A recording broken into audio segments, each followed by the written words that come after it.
You will fail your way to greatness. Most people allow their fear of failure to outweigh their desire to succeed.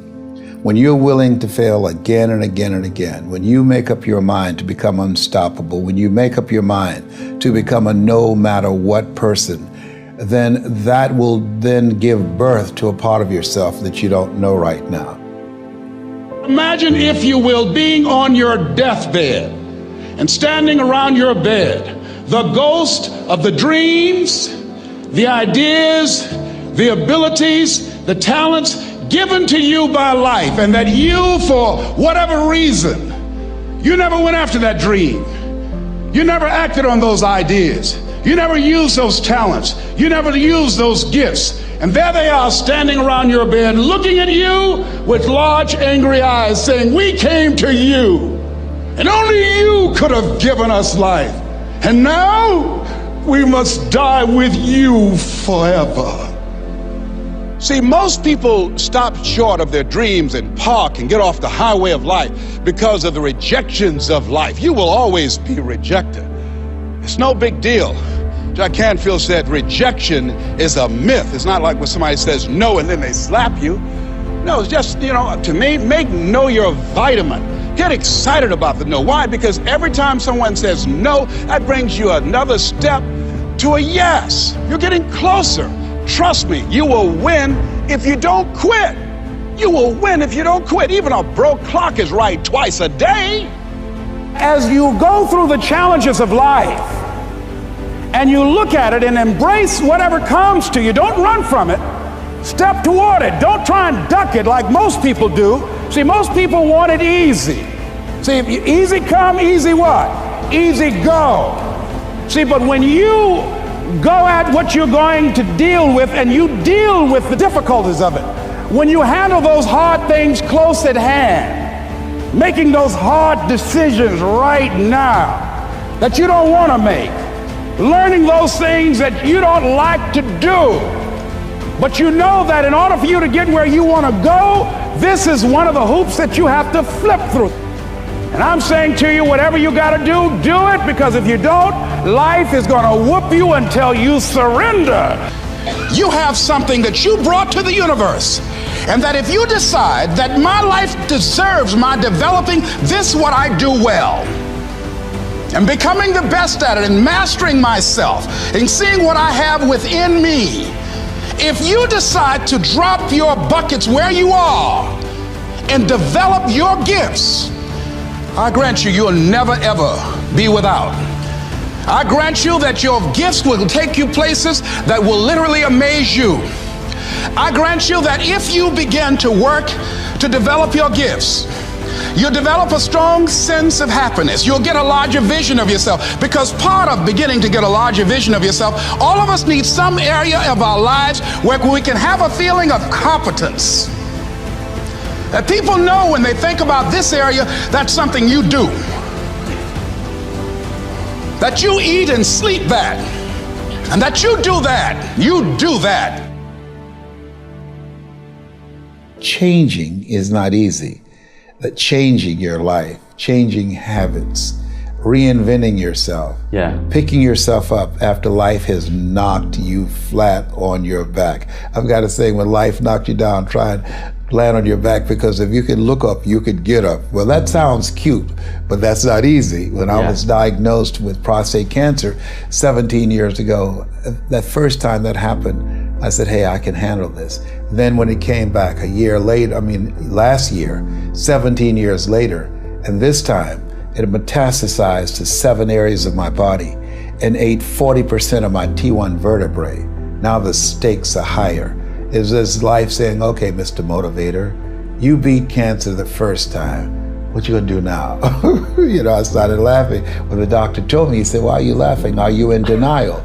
I said, no. I said, I feel like Mother Teresa. He said, what do you mean? She said, Lord, I know you know how much I can bear. I just wish you to have so much confidence in me. I said, the stakes are higher. So I've got to dig in and got to fight more, because at the end of the day, life is a fight for territory. And once you stop fighting for what you want, what you don't want will automatically take over. And so it's a fight, it's a challenge in life every day. And what we have to do is embrace it. What we have to do is see it as a project to be worked on. In life, you will always be faced with a series of God-ordained opportunities, brilliantly disguised as problems and challenges. And so I see even cancer as a gift, as a God-ordained opportunity. If you died today, what dreams, what ideas, what talents, what books, what music, what leadership, what voice will die with you? There are a lot of people who are biting their fingers in fear that they might lose their jobs. But there are few people who have decided within themselves, I'm going to make it. Some people aren't waiting to be cut.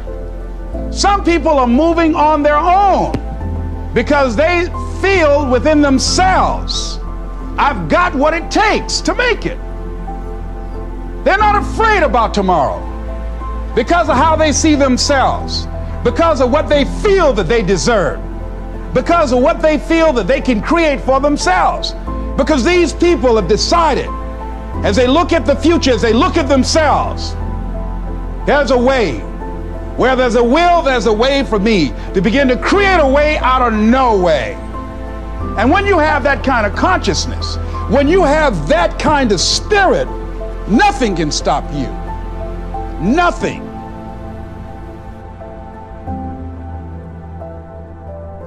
There's no secret to success.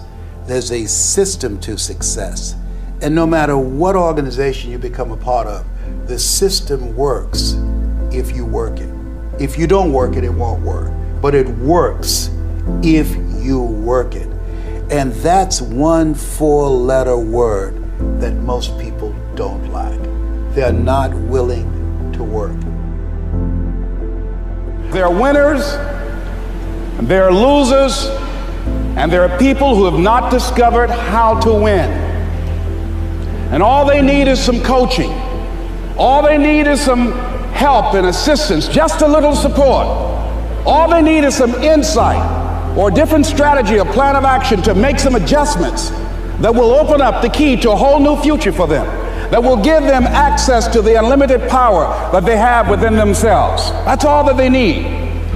So what I want you to do is think about something you want for you, that's real for you, that's important for you, that will give your life some special meaning and power. And I don't even want you to say, I can do that. I don't want you to assume that. See, 5 years ago when I started out in this area, I would not have been able to make the mental leap that I would be up to where I am right now. I don't want you to begin to just psych yourself out. No. I want you to be able to say something to yourself that will enable you to maintain a level of integrity with yourself. That when you say this, even when you face tremendous setbacks, it will be a benchmark to keep you in the game, to keep you moving forward and experimenting and readjusting your strategy and your plan of action, continuously looking for ways to win. I think we have to reflect on, who am I? Why am I here? What drives me? If I died today, what 3 words would I want said about me if I died today? You know, what is it that defines me? You know, and how do I define myself? So I went to the next mode necessary to start talking to people and seeking and asking for what I wanted and leveraging relationships and trying to find out, how do the people do it that went ahead of me? How do they do it? And then what is it I need to do? How is it I need to train myself, to develop myself? What's the resources that will be required in order to make it happen? And as I start seeking out and asking questions, I started running into people who said, I know someone who can help you do that. And they helped me get connected with those people. Remember, we have so much energy that can take us so far. It's necessary that you hook up with some other energy that can take you to the next level. I hooked up with them. They said, let's go. I said, away we go.